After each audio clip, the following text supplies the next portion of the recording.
Hello guys, nandito ako ngayon sa Japan, Osaka at pinapahanap sa akin ng anak ko itong brand na Chrome Hearts. Chrome Hearts para sa akin never heard talaga ito. Siguro mga kasing edad na lang ng anak ko nakakaalam nito. Ito, nahanap ko na nga yung Chrome Hearts store and napansin ko dito sa store na to, napakaganda niya. Ang elegante. Mawood siya actually.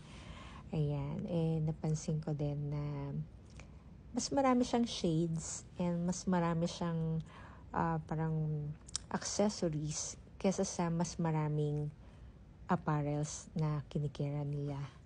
Kagaya niyan, ayan, puro shades,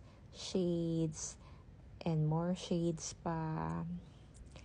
And ayan, parang meron pa ata silang placemat, ayan.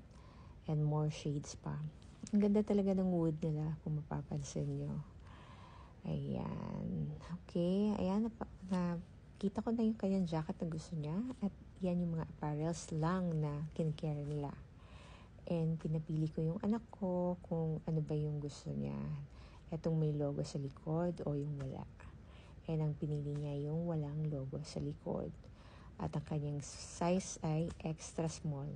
Actually, sinukat ko pa. Ayan. And pinadala ko kung yan ba yung gusto niya. So, yan yung pinili niya.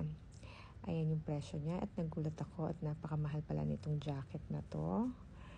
Pero yan yung gusto niyang pabili. So go. While waiting guys, eto na. Yan yung bill reveal. Kayo nang bahalang humusga. So yan.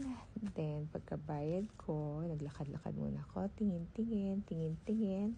At ayan, nagsalamin muna ako. Hello. Ayan, nakuha ko na. Thanks for watching guys. Bye!